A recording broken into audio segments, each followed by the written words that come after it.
Sir ఇక్కడ అంటే ఇక్కడ ప్రాంతాల విషయం పక్కన పెడితే ఇది భారతదేశంలో అంతర్భాగం.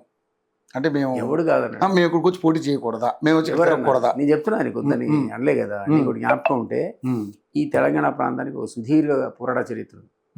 తెలంగాణ సాయుధ పోరాటం జరిగిన సందర్భంలో నిజాంకి వ్యతిరేకంగా ఉభయ కమ్యూనిస్ట్ పార్టీలు పెద్ద ఎత్తున ఉద్యమించే, ఇతరులు కూడా పోరాడారు. మా ఫాదరే ఫ్రీడమ్ ఫైటర్ అందరూ. ఇది జరిగిన సందర్భం లోపల ఇక్కడ ఇండియన్ యూనియన్లో కలవడానికి ఇష్టం లేకుండా కమ్యూనిస్టులు అక్కడ నాకు జ్ఞాపకం ఉండి రష్యాకు పోయి దేశాన్ని మనం స్వతంత్ర దేశం గుర్తింపుని అడిగే ప్రయత్నం చేశారు. అంత చరిత్ర ఉంది. అయితే అప్పుడు సీ బార్డర్ లేదు, ఆయన మనకు సీ బార్డర్ లేదు తెలంగాణకి, లేదు కాబట్టి వాళ్ళు రాలేకపోయారు. అయితే రష్యన్ ఆర్మీ వచ్చేది ఆ రోజుల్లో. ఇదొకటి. నిజాం నవాబు అందరు కలిసిపోతే అటు కాశ్మీరోడు ఇక్కడ హైదరాబాద్ ఏమనంటే మేము స్వతంత్ర దేశంగానే ఉంటామని this apply to United nations. ఏది ఇండియన్ ఆర్మీ నాకు దురాక్రమణతో వచ్చింది, నా దేశం వేరు. వీడికి ఎంబసీ ఉంది హైదరాబాద్, తెలుసా నీకు? హైదరాబాద్ హౌస్ అని ఉంటుంది, అది వీడి విదేశాంగ కార్యాలయం నిజాం నవాబు.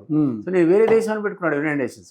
యునైటెడ్ నేషన్స్ లో 25 సంవత్సరాల విచారణ జరిగింది. ఇప్పుడు ఇండియన్ ఆర్మీని పంపిస్తే అన్ని ఉన్నటువంటి చిన్న సంస్థానాలను ఇండియన్ యూనియన్లో సర్దార్ పటేల్ విలీనం చేసుకుంటూ పోతే రెండు ప్రాబ్లం అయినాయి. జమ్మూ కాశ్మీర్ ఒకటి, హైదరాబాద్ సంస్థానం ఒకటి. ఇది రెండు విడిగా ఉంటాం దేశాలు కానీ ప్రకటించుకొని అది సాధ్యపడక ఆర్మీ వచ్చినాక జాయిన్ అయ్యారు. అక్కడేమో కింగ్ ఒప్పుకున్నాడు, ఇక్కడేమో నిజాం నవాబు సర్దార్ పటేల్కి మనకు తెలుసు ఫేమస్ ఫోటో ఎయిర్పోర్ట్లో తలకాయ ఉంచి నిజాం నవాబు సర్దార్ పటేల్కి సాష్టాంగం చేసి అప్పుడు కలిసింది. అదర్వైజ్ ఇది మాది హైదరాబాద్ వేరే స్టేట్, అంటే ఐ మీన్ స్వతంత్ర దేశాన్ని ప్రకటించుకున్నారండి.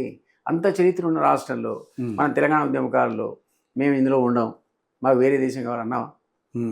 చరిత్ర ఉంది అడగడానికి అని అనలే. We are part of this country అని చెప్పాం. నువ్వెవరండి మాకు చెప్పడానికి? మేమంతా ఒకటే. నువ్వు మా దగ్గర బిజినెస్ చేసుకోవచ్చు,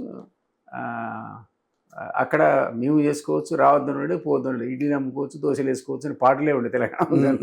రావచ్చు పోవచ్చు అని. సో ఎవరు ఆపారు అంటున్నా. కాబట్టి ఈ విద్వేష భావాలు తెలంగాణ పేరు ఎప్పుడు కూడా రెచ్చగొట్టలేదు. అంటే నేను ఎక్కడ విద్వేష భావాలు రెచ్చగొడుతున్నది పవన్ కళ్యాణే. ఎట్లా ఆంధ్ర తెలంగాణ మాట్లాడితే ఏంటి నువ్వు?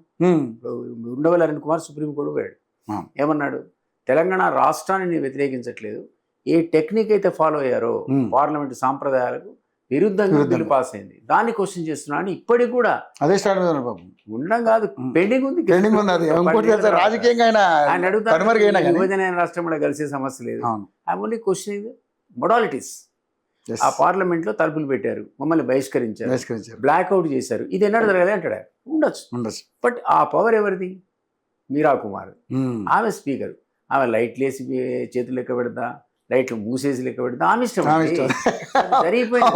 అవును, అది నువ్వు ఈరోజు ఎట్లా పద్ధతి ప్రకారం ఎట్లా అంటావు? సో నేనది ఇప్పుడు వీసాలు కావాలా, అవి కావాలా, ఇది అందరూ దేశం అంతా ఒకటే. నువ్వు కూడా మాకు చెప్పేది ఇంత చరిత్ర ఉన్న తెలంగాణనే మాది వేరే దేశం అనకుండా మేము ఇందులో ఉంటే నువ్వు మాకు వచ్చి రెచ్చగొడతావు ఏంటని అంటున్నా.